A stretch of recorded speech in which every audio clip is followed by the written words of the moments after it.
टन्न खाने अनि त्यो सुन कानबाट लुच्ने त 75 वर्षको आमैको पानीको न्युमा हेरेर त राडीको छोराको त हातमा स्याउ स्याउ स्याउ स्याउ स्याउ स्याउ किरा परेर मरोस्। बिचरा 75 वर्षको आमाले सुन दिन्छु भन्दा पनि तँलाई कानै लुच्ने गरी मर्ने गरी तानी छैन।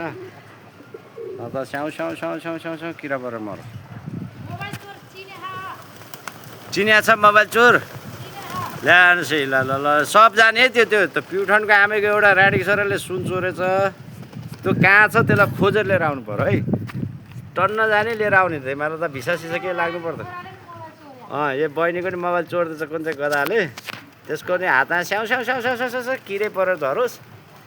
अनि यो जेएनजीको सरकार पनि त्यो प्रधानमन्त्रीको नि अब त्यो जिब्रोमा स्याउ स्याउ स्याउ स्याउ स्याउ स्याउ स्याउ स्याउ किरा परोस्। राजीनामा मात्र दिएर हुँदैन भन्थिन् थुनिनुपर्छ भन्थिन् अनि त के थुन्नु न सुन्नु अब त कना कनै